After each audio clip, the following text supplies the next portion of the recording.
umunyamurenge kandi iwacu ni mu minembwe umunyamurenge kandi iwacu ni mu mibunda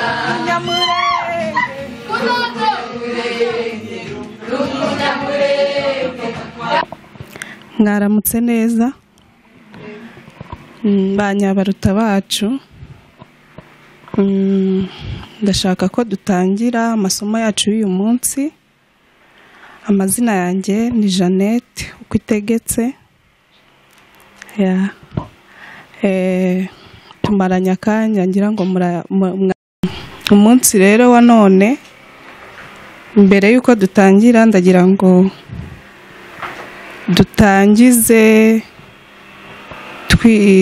twiyibutsa bimwe mu bibazo mwakomeje kubona mubazwa hariya mu bajaji. Harimo ibibazo byinshi byagiye binanira karibu mwese, nibyo dushaka ko twibaza, twiyibutsa, twibaza. Hanyuma turakora n'uduchallenge dukeya, buri wese araza kutubwira talent afite. Nyuma y'iyi mishinga mufite hari agatalent buri wese aba afite, buri wese arakatubwira. Hanyuma ikindi turaza kwiga turigira hamwe catwalking. Hano dufite aba model baraza kutwibutsa mbese nyine turiga, nta bindi bintu byinshi, turiyibutsa, sibyo? Turatangirira aha uyibanza. Akantu kandi nshaka ko duheraho, buriya murabizi ko nyine ni mwebwe mwabashije kubona pasi yo kuba mwakomeza, mutegereje finale ku munsi w'ejo. Rero ndashaka ko buri wese ambwira ahantu azi ubwiza bwiwe. Buri wese aba afite ahantu azi ko avuga ati aha hantu ndi mwiza. Igice nyine uzi ko kiriho ubwiza bwawe, sibyo? Muri kubyumva? Yego. Ntago birenze. Ushobora kuba uzi ko ufite amaso meza, ushobora kuba uzi ko usmilinga neza. Nibyo nshaka kumenya. Reka duhere kuri uyu.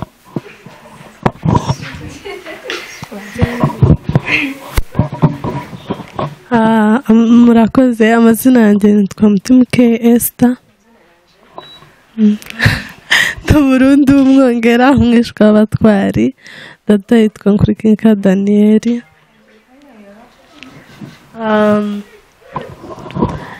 Talent yanjye muri make ntabwo mfite talent, ariko mfite ikintu nkunda. Sinzi niba nahita talent kubera ko nkora ibintu byinshi, ariko njye icyo nakwifuza gukora njye nkunda gutanga motivation all over I go. Nkunda njye usanga ntanga motivation gusa, all preach. Nkunda no kupreachinga muri make.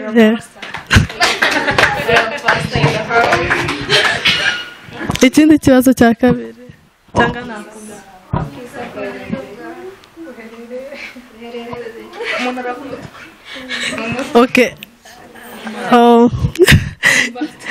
Nje aho nzi nkunda smile yanjye mu kanwa.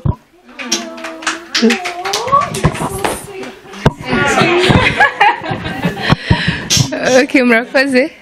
Amazina yanyita Mugisha Anita, ndi umusegege w'umurota. Talent yanjye nkunda kuba umunyamakuru. Nicyo kintu mba numva nakora, nyine mba numva kinezeza kubaza nk'ibibazo n'abangabo bose nabaza. Igice nkunda size yanjye, nkunda uburyo ya shape. Murakoze. Nitwitonze Clementine, nanjye talent yanjye sinzi nkunda kuririmba I'm not the best ariko ndagerageza cyo nkunda kuri njyewe nkunda intoki zanjye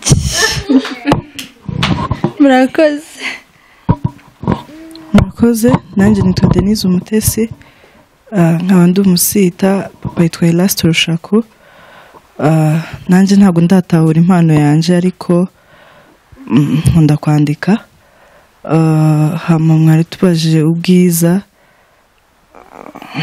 nkunda amaso yanjye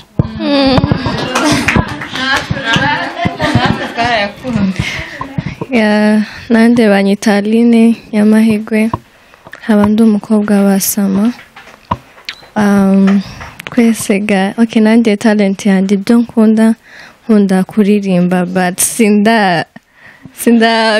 sindabitora neza ariko nkunda abantu baririmba nanjye icyo nkunda smile yanjye. Mwaramutse.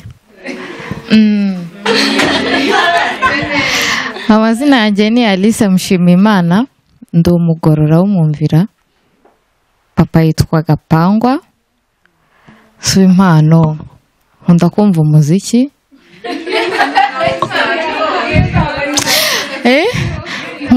nkunda kumva umuziki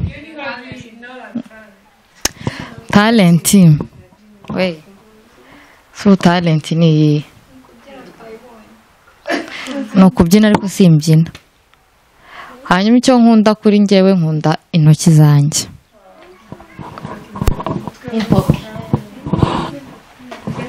murakoze nanjye nitwa Sedebora ndi umusegege w'umuhakwa umwishywa w'abasita talent yanjye nkunda gushushanya ngakunda no kubyina sometimes nkunda umuziki cyane mba numva nazaba n'umuhanzi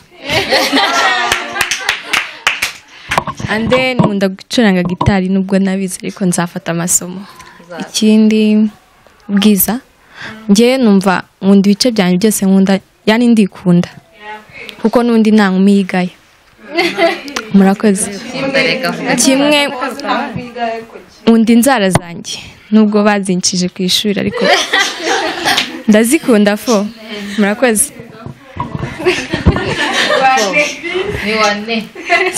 murakoze nanjye nitwa Nyamuzungu Gentil ndi umusinzira w'umuyira ndi umwishwa w'abahiga hanyuma impano yanjye ndasa nk'ugira nkazi nimba ari 3 nimba ari 2 nanjye sindazimenya neza ariko izo maze kumenya harimo kuririmba ngakunda no kwigisha abana aba Sunday school hanyuma ikintu niziho cyangwa se nkunda kuri njyewe ubundi ashobora kutagikunda ariko njye nkagikunda cyambere nkunda agasura kanjye hanyuma ngakunda n'intoki zanjye murakoze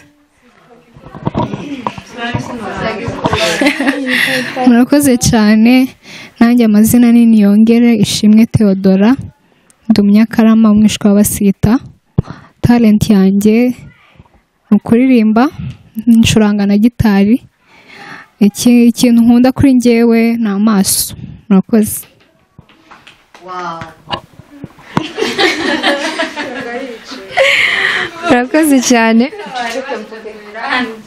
murakoze cyane amazina yanjye nitwa Zaninka Shukuru Sabine nkaba ndi umurundi w'abongera mwishwa w'abanyabyinshi b'abagigi talent yanjye cyangwa ikintu nkunda kuririmba indirimbo za gospel nkunda gukora cake nkunda kuririmba indirimbo za gospel ndetse no gukora cake so ikintu nkunda kuri njyewe nkunda uburyo nseka murakoze amazina yanje nitwera Marie Louise nkaba ndi umugorora w'umutuganyi mwishwa w'abanyabyinshi b'abahire njyewe talent yanjye ni ubukorikori nkora imitako iyo kumanika mu nzu again nkunda kuririmba kandi ndanabizi cyane igice cy'umubiri wanjye nkunda amaguru yanjye. Ndakuramo mbereke. They are very nice, trust me. Sawa, murakoze. Numvishe mwese mufite talent kandi ni nziza. Rero ako kabazo narimbajije ko ubwiza, of course muri beza nkuko Deborah yabivuze ngo nta nkumi yigaye, ariko hari agaparti umuntu aba afite aba akunda kurushaho. Rero impamvu nakababwiye nakababajije, buriya iyo umuntu yafite akantu keza yiziho muri iki gikorwa, biba bisaba ngo ako kantu kibandeho ukagaragaze kaboneke. Nguwo nk'abavuze ko bakunda smile yabo, nimba uri kumodelinga cyangwa se nimba uri kwiyerekana smilinga, iyo smile tuyibone. Nka Aline wavuze ko ari smile yawe ukunda, ariko ejo wari urakaye, ni ukuri watambutse ubumbye akanwa urinda usubirayo, nta hantu nigeze mbona smilinga. Rero ako ngako ugomba kugashyira mu mutwe ko ka kantu kawe keza, nimba ari intoki gifate cyangwa gira ute, kora geste tuzibone. Nimba ari ayo maguru ambara tuyabone. Nimba ari iyo figa ambara umwenda werekana iyo figa, of course kubera ko ariho ntuze yawe iri. Nimba ari amaso nyine uyatwereke. Nimba ari amaso uyatwereke gutyo. Ako kantu karafasha nyine. Ubwiza bwawe nibwo tugomba kubona nyine kugira ngo bahereho babona kuhiga abandi, cyangwa nyine nako gakonte, sibyo? Hanyuma ibya talent, ubundi Louise niwe numvisha afite utuntu tw'udukorikori. Abandi abanyamakuru byose nyine ibyo mwagiye muvuga, sinzi nimba turi bubone umwanya wo kubikoramo, buri wese agenda atwereka talent yiwe, sibyo? Ntawe nigeze numva avuga makeup. Ninde waba uyizi aha ngaha? Ntabwo ariyo wavuze ariko yayibagiwe. Gushushanya n'ibiki, ibyo byose turifuza ko buri wese yakwerekana iyo talent yiwe. Gusa mbere yuko tugeraho, sinzi niba Gentil afite icyo yababwira.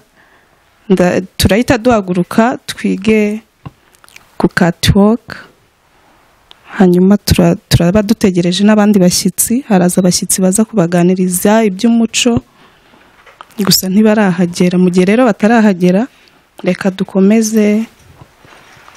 Gentil.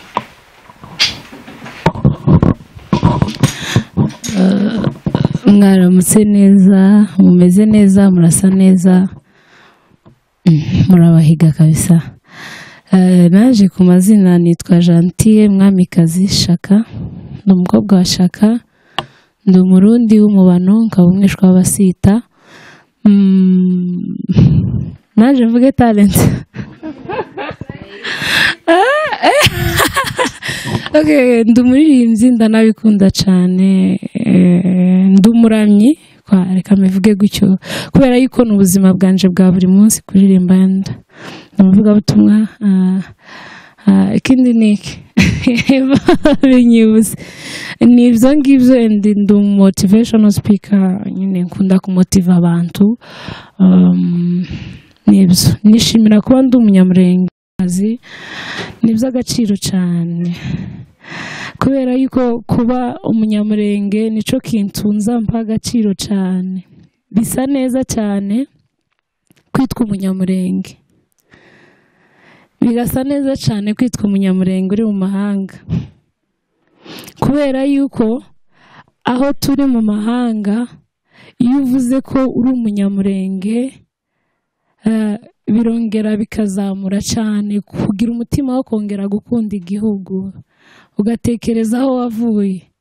bamwe ntitwagiriwe amahirwe yo kuvukirayo, abandi yenda twavuyeyo turi batoya, ariko muri byose iyo utekereje ko uri umunyamurenge still nubwo uri mu mahanga uravuga ngo ndi umunyamurenge, bikaba byo guha imbaraga zo kuvuga ngo n'ejo n'undi munsi nogirirwa amahirwe yo kuvuga ngo nje ruguru.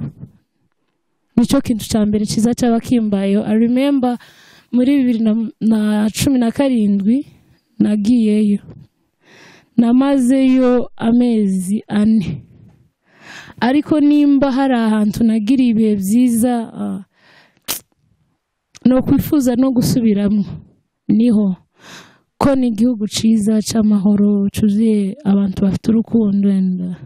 Iyo mbivuga biza bitacinga umutima wanje cyane, kubera yuko ni ishema kwitwa umunyamurenge aho turi hose, sibyo? Rero birashimisha kubona abakobwa beza basa namwe b'abanyamurenge bari muri kino gikorwa. Jewe sinaje kubigisha ikindi by'umuco cyane cyangwa se ibindi, gusa ni ukubigisha abo muri bo turi abanyamurenge. Aho uzaja hose uri umunyamurenge. Uyu munsi sinokwihakana ko ndi umukobwa wa Shaka ni papa wanje, kubera yuko nubwo numwihakana gutya ku magambo nuvuga amaraso arabigaragaza. Nuzihakana ko uri umunyamurenge uzamenye ko amaraso yawe iteka azobigaragaza, imitekerereze yawe uriwe kukubona byonyine gusa. Niwumva ko ushaka kwihakana kuba umunyamurenge kukubona uriwe bizokuraburiza. Twese twame tumenya ko uri umunyamurenge.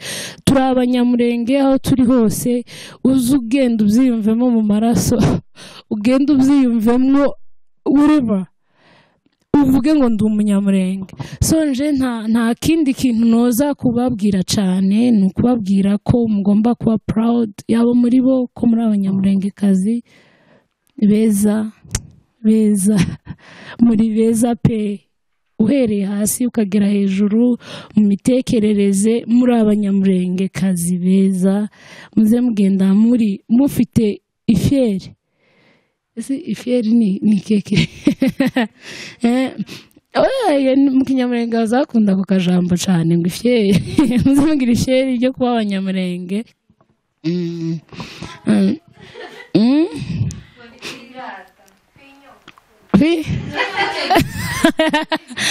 Icyo si ikinyamurenge, ni icino. Icyo ni ikinyamurenge cino, ariko iteka muze mwumva nyine mufite ishyeri ryo kuba abanyamurenge. Aho muzogenda hose mwobanza mugakubita iriya tuza mukazogaruka, muze mumenya ko muri abanyamurenge b'agaciro iteka ryose. Ndi umunyamurenge si ukuvuga ngo ni Esther, cyangwa se umunyamurenge si ukuvuga ngo Debora. Ikitugira umunyamurenge ni njyewe na Esther na Debora na Denise na Trezor n'abandi bahungu benshi n'abapapa benshi bibumbiye hamwe bakoze ubwoko bumwe. Mbaye gentil gusa noba gentil, ariko ndi kumwe gentil Debora na Denise na Esther na Yvonne, turi abanyamurengekazi, turi abanyamurenge, kandi icyo nicyo cyerekana ko dufite ubumwe bw'ibihe byose, sibyo? Ni ibyo ngibyo naza mbona ngo mbaririmbire, kandi numvishe mw'abaririmbyi benshi. Dukora ikorari dukora ikorari cyane. Ko nyibuze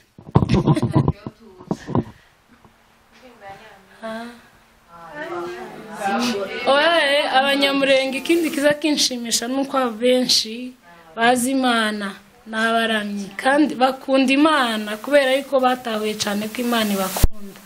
Rero turirimba ihe ndirimbo muzi mwese ikinyamurenge.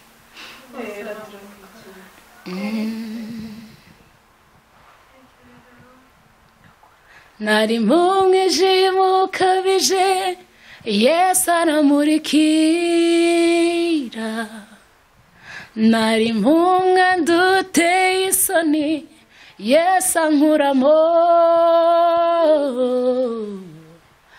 Nari ndushenguye umwuma, Yesu araza ati ngwino mwana nkunda nkuruhure.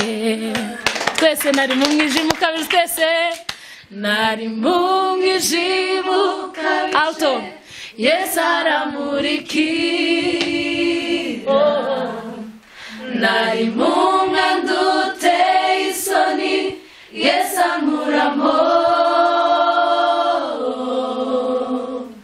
Nari ndushe nguyu mwuma, Yesu araza ati ngwino mwana nkunda, mwana nkunda nkuruhure. Subiremo kandi nari mu mwijima ukabije, nari mu mwijima ukabije, Yesu aramurikira. Nari mu mwanda uteye isoni, Yesu ankuramo. Nari ndushe nguyu mwuma, Yesu araza ati ngwino mwana nkunda nkuruhure. Nari mu mwijima.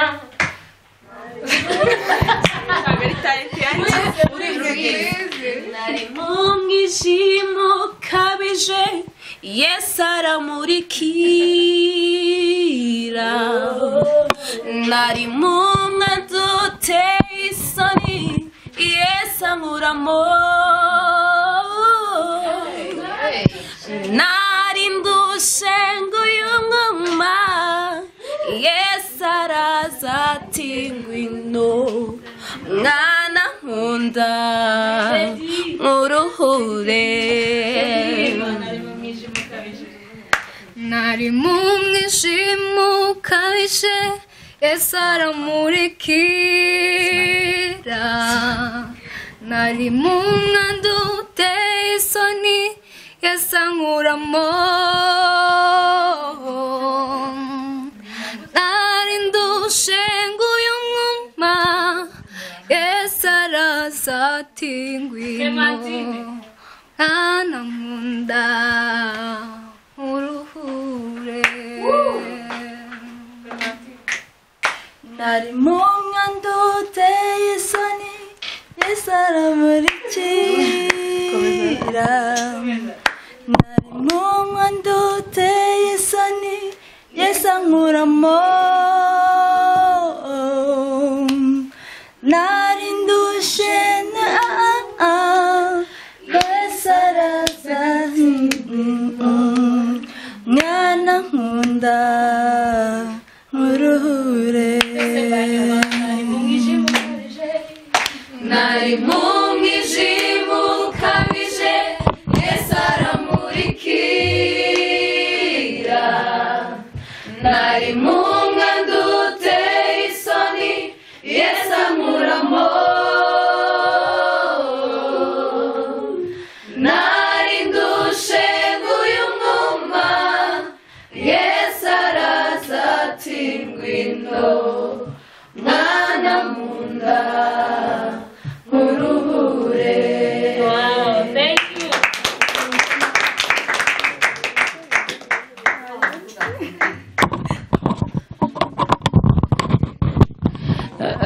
Murakoze cyane. Murakoze cyane. Ni hari uwavuze ko ari pasiteri akatubwiriza none ahangaha. Sa murakoze cyane. Yo tubwiriza iminota mike. Sinkako?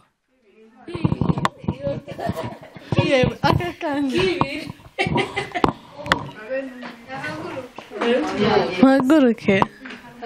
Okay. Amen.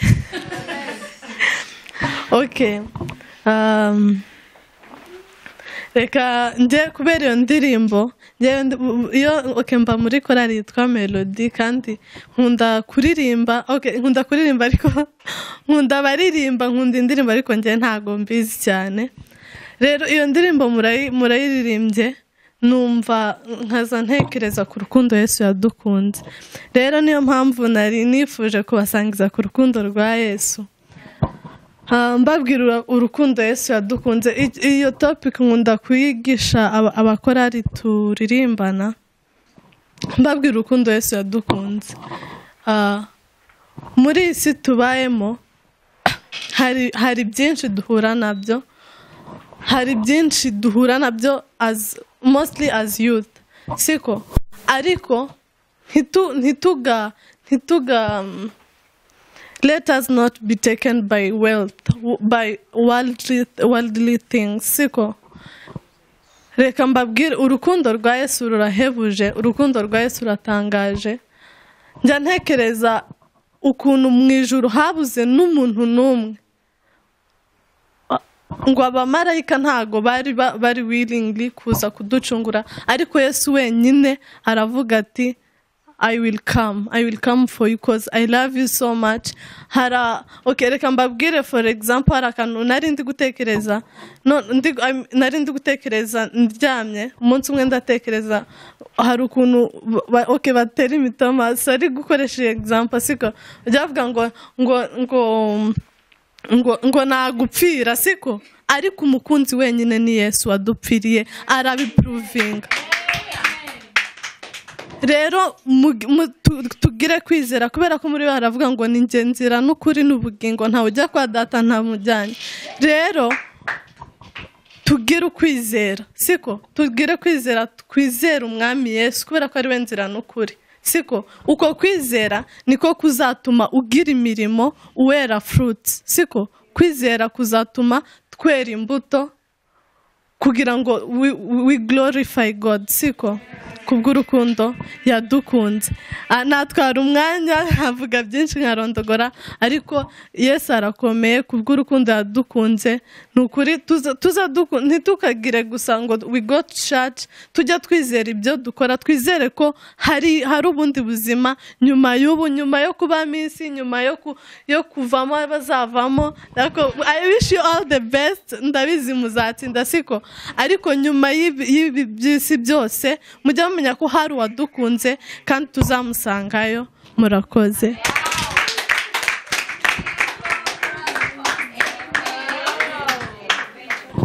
So murakoze cyane, nosubiza umwanya.